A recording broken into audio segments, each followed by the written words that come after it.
Students, welcome to 6th lecture of electromagnetism.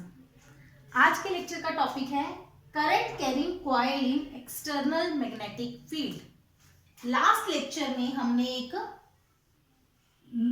Current carrying wire को magnetic field में रखा था, इसमें करंट पास कर रहा था, इसको हमने मैग्नेटिक फील्ड में रखा and what was the force acting? BIL sine theta. ये हमारे कंडक्टर पे फोर्स लगती है जब हम इसको करंट कैरिंग वायर को मैग्नेटिक फील्ड में रखते हैं। तो वायर पे लगने वाली फोर्स क्या है? BIL sine theta. ये हमारा लास्ट लेक्चर था, इसको आप मेरे डिस्क्रिप्शन बॉक्स में लिंक दिया है और वहां पे क्लिक करके पढ़ सकते हैं। अब आज का टॉपिक है कि अब हमने वायर की बजाय, स्ट्रेट वायर की बजाय हमने एक लूप, ये लूप सर्कुलर भी हो सकती है, मैंने रेक्टेंगुलर लूप को रखा है मैग्नेटिक फील्ड के अंदर। तो उस पे क्या होगा, ये हमारा आज का टॉपिक है कि जब लूप रखेंगे तो उस पे क्या लगेगा, फोर्स लगेगी नहीं लगेगी, क्या होगा।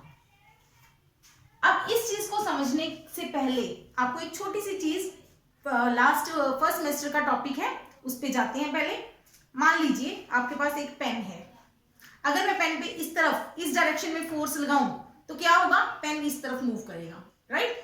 अगर हम उस तरफ फोर्स लगाएं तो पेन उस तरफ मूव करेगा, सिंपल सा लॉजिक। अगर हम दोनों तरफ फोर्स लगाएं, लेफ्ट भी और राइट भी, तो पेन किस तरफ जाएगा? आप कहोगे पेन मूव ही नहीं करेगा, बिल्कुल सही। लेकिन ये कब? जब पेन पे लगने वाली फोर्स इक्वल एंड ऑपोजिट हैं, इक्वल हैं तब। अगर ये वाली फोर्स और उधर वाली फोर्स दोनों बराबर हैं तो पेन हमारा मूव नहीं करेगा। ओके, यहां तक क्लियर है। अब इस पेन को मैंने यहां रखा, अब आप ये खुद करके देखिए। एक इस पॉइंट पे पेन पे फोर्स लगाओ ऊपर की तरफ, दूसरी इस पॉइंट पे फोर्स लगाओ नीचे की तरफ। देखते हैं क्या होता है। यहां पे मैं नीचे की तरफ फोर्स लगाऊंगी और इस पॉइंट पे ऊपर की तरफ क्या हो रहा है, करके देखो। ये क्या हो रहा है? रोटेट कर रहा है। क्या किया हमने? मैं ड्रॉ कर रही हूं इस चीज को, ये सिर्फ समझने के लिए है। ये एक पेन है जिसके ए और बी दो पॉइंट्स हैं। बी पॉइंट पे फोर्स एक डायरेक्शन में है, ए पॉइंट पे ऑपोजिट डायरेक्शन में फोर्स लगाई है। पहले हमने क्या किया था? पहले भी ए और बी पे ही फोर्स लगाई थी, इक्वल एंड ऑपोजिट थी। दोनों केसेस में फर्क क्या आया? इस केस में पेन मूव नहीं करा, इस केस में क्या हुआ? पेन रोटेट कर गया, घूम गया अपनी जगह से। तो क्या फर्क है दोनों में? पहले वाले केस में क्या था? जो दोनों फोर्सेस की लाइन थी, लाइन ऑफ एक्शन, एक्ट हो रही है जहां पे, ऑफ फोर्स इज सेम। पहले केस में एक ही लाइन में फोर्सेस लग रही थी, इस केस में क्या है? पहले वाली की लाइन अलग है, दूसरे वाली की लाइन अलग है, दोनों की लाइंस अलग है। इसको बोलते हैं parallel forces, parallel forces, right. Different line of action, इनके लाइंस डिफरेंट है, ठीक है। जब हमारे पास पैरेलल फोर्सेस होती हैं having different line of action, तो उस चीज को बोलते हैं कपल। कपल क्या है? Pair of parallel equal and opposite forces. ये दोनों फोर्सेस पैरेलल भी होंगी, मैग्नीट्यूड इनका बराबर होगा और डायरेक्शन ऑपोजिट होगी, तो इसको क्या बोलते हैं? कपल। जब भी कहीं पे कोई कपल एक्ट करता है किसी बॉडी पे, तो this couple rotates the body. ये बॉडी को क्या कर देता है? रोटेट। क्यों करता है रोटेट? द रोटेटिंग इफेक्ट, उसको क्या कहते हैं? Is called torque.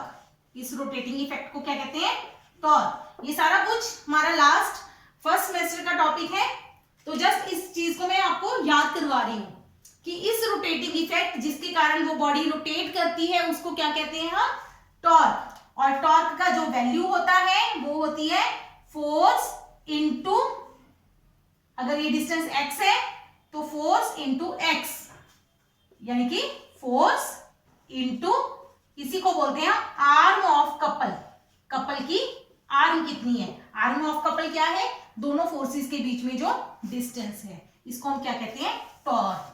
टॉर्क का मतलब है वो इफेक्ट फोर्स का जो किसी बॉडी को रोटेट करता है। तो ये चीज आपको पहले याद रखनी है, फिर हम नेक्स्ट टॉपिक पे, अपने आज के मेन टॉपिक पे फोकस करते हैं। अब हमने क्या किया, एक कॉइल ली PQRS, उसका नाम दिया, उसको हमने दो मैग्नेट्स के अंदर रख दिया, यानी कि एक कॉइल PQRS को एक्सटर्नल मैग्नेटिक फील्ड B के अंदर प्लेस कर दिया। अब जो कॉइल है हमारी, कॉइल के कितने पार्ट्स होंगे, 4 वायर्स होंगे, एक PQ, QR, RS और SP। आप कहेंगे SP बंद नहीं है, क्यों नहीं बंद की, क्योंकि कहीं से करंट एंटर तो करेगा और कहीं से लीव भी करेगा, इसलिए इस कॉइल को यहां से बंद नहीं करना, गैप छोड़ना है थोड़ा सा, ठीक है। अब 4 वायर्स को हमने मैग्नेटिक फील्ड के अंदर रख दिया, तो चारों पे क्या लगेगी, फोर्स। फोर्स की वैल्यू क्या होगी, BIL। अब ये रेक्टेंगुलर कॉइल है, यहां पे लिखना रह गया, रेक्टेंगुलर कॉइल, ठीक है, रेक्टेंगल है, तो इसकी एक लेंथ होगी L, यहां मैं साइड पे बना देती हूं L, और ये वाली साइड मैंने इमेजिन की है X, अज्यूम की है X, L और X। अब ध्यान से देखिए, इस कॉइल को मैंने एक पॉइंट पे यहां पे पकड़ा है, थोड़ा सा मैग्नेटिक फील्ड से किसी एंगल पे, ये हमारा मैग्नेटिक फील्ड है एक्स एक्सिस की तरफ, पॉजिटिव एक्स एक्सिस की तरफ, और ये कॉइल मैंने थोड़ी सी एंगल पे पकड़ी है। अब ये जो हमारी फर्स्ट वायर है PQ, इस साइड की वायर, इसमें करंट किस तरफ जा रहा है, डाउनवर्ड।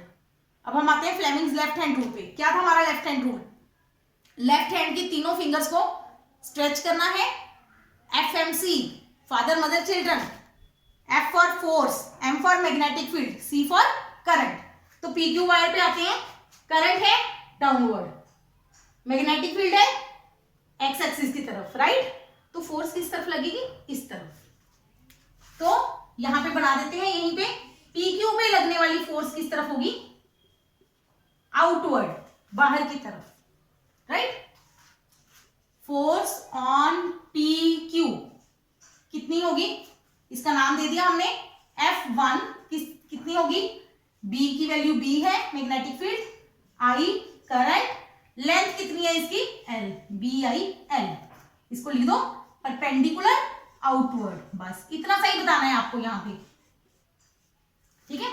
चारों पार्ट पे फोर्स निकालेंगे, फिर आते हैं फोर्स QR पे, फोर्स ऑन QR, पहले मैग्नीट्यूड लिख देते हैं F2, कितनी होगी force, magnetic field B, current I, length of wire QR की लेंथ कितनी है X। अब इसकी डायरेक्शन बताएंगे, डायरेक्शन निकालेंगे, वही तरीका हमारा Fleming's left hand rule, current किस तरफ है, इस तरफ, मैग्नेटिक फील्ड किस तरफ है, उस तरफ, तो फोर्स किस तरफ लगी, अपवर्ड। यहां पे आपने शो कर देना है डायग्राम में F2 वेक्टर फॉर्म में, अपवर्ड्स, बस और कुछ नहीं शो करना, लिखना। Force on third wire RP, RS, QR, RS, SR। अब इस तरफ की देखो, करंट किस तरफ है, करंट किस तरफ है, अपवर्ड, इसको ऐसे समझेंगे, करंट है अपवर्ड, ये करंट, ये मैग्नेटिक फील्ड, तो फोर्स किस तरफ गई, अंदर की तरफ, यहां पे ड्रॉ करो F3, F3 क्या होगी, BIL, परपेंडिकुलर इनवर्ड्स, अंदर की तरफ। Force on SP, last wire नीचे वाली, तो नीचे वाली ऊपर वाली के ऑपोजिट होगी, F4, BIX, SP की लेंथ X ही होगी, रेक्टेंगल है, डाउनवर्ड। ये होगी हमारी चारों कॉइल की वायर्स थी, 4 रेक्टेंगुलर कॉइल थी, तो चारों पे लगने वाली फोर्स होगी F4, F1, F2, F3, F4। ध्यान से देखिए, F2 is equal to F4 equal opposite and same line, very important.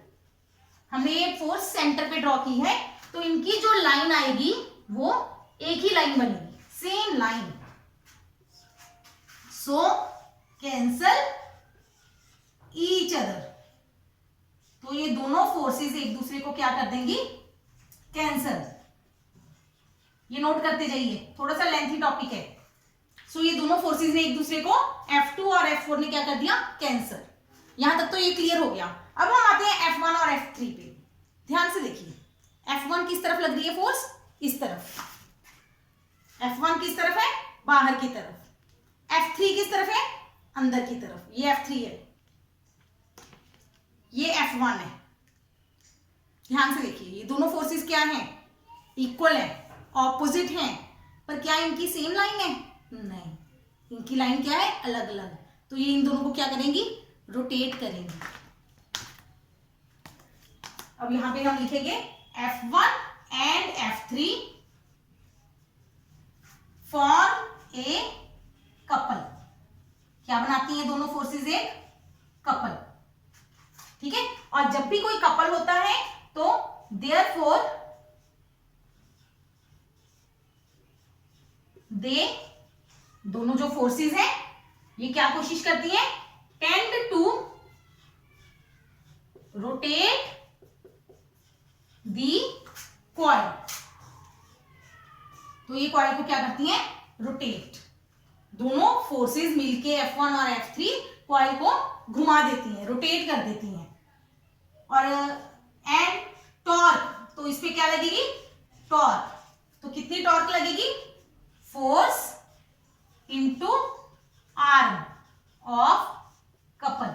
ये बहुत अच्छा टॉपिक है समझने के लिए। अब मैं इसको क्लीन कर रही हूं। हाँ जी, अब हमने टॉर्क निकालनी है, तो उसके लिए हमें आर्म ऑफ कपल पता होना चाहिए। अब इस चीज को मैं समझा रही हूं, ध्यान से देखिए। ये है हमारी, ये सेंटर वाला पार्ट बना रही हूं मैं, ये वाली चीज। यहां पे लग रही है फोर्स F1, यहां पे लग रही है फोर्स F3, और ये डिस्टेंस है x। हमें ये वाला डिस्टेंस चाहिए।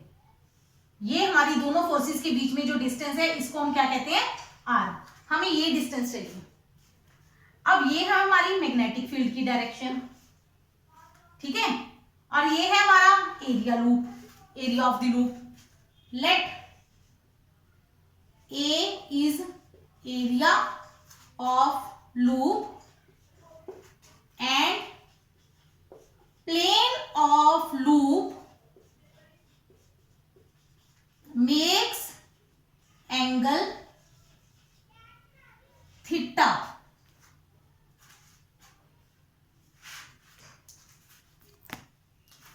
Plane of loop makes angle, इस एंगल को हम चेंज करते हैं, फाई नाम देते हैं, फाई विद मैग्नेटिक फील्ड। जो हमारा प्लेन ऑफ लूप है, लूप का जो प्लेन है, लूप का जो ये वाला प्लेन है, ये मैग्नेटिक फील्ड के साथ कितना एंगल बना रहा है, थीटा। मतलब ये एंगल हो गया फाई, ये एंगल कितना हो गया, फाई। और हम इसको कह सकते हैं area of plane, area vector of plane. Area vector किस तरफ होते हैं, लूप के perpendicular. Area vector of plane makes angle theta with magnetic field. आप एक चीज लिख सकते हो दोनों में से, दोनों चाहो तो दोनों में लिख सकते हो भी। ये एंगल फाई है जो एरिया वेक्टर का परपेंडिकुलर है, ये एरिया वेक्टर होगा। ये एंगल में कितना ले रही है, फाई, और ये एंगल कितना ले रही है, थीटा, राइट। ठीक है, तो हमारे पास क्या होगा, अब ये x है, हमें चाहिए आर्म। अगर मैं यहां से निकालूं तो r बटा x कितना होगा, राइट एंगल ट्राइंगल है, this is right angle triangle. तो ये हो गया बेस, ये हो गया हाइपोटेन्यूज। तो base upon hypotenuse is cos, cos phi. तो आर्म किसके बराबर आ गई, x multiply by cos phi, right. तो हमारे पास टॉर्क क्या आ गई, torque is equal to force, कोई भी फोर्स ले सकते हैं, F1 ले ली, into X into cos phi, right. Force क्या थी,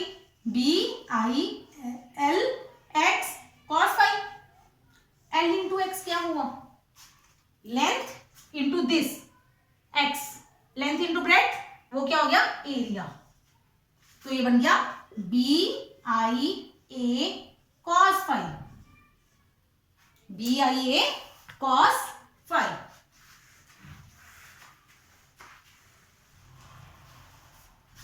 इसी के साथ एक और चीज समझाती हूं। यहां पे अगर आप देखो तो थीटा और फाई दोनों के बीच में एंगल कितना है 90 डिग्री, थीटा प्लस फाई कितना हुआ 90 डिग्री, तो फाई की वैल्यू क्या आई 90 माइनस थीटा। इसका मतलब जब आप लिखोगे cos फाई तो उसको आप लिख सकते हैं cos 90 माइनस थीटा, तो cos 90 माइनस थीटा क्या बन गया sin थीटा।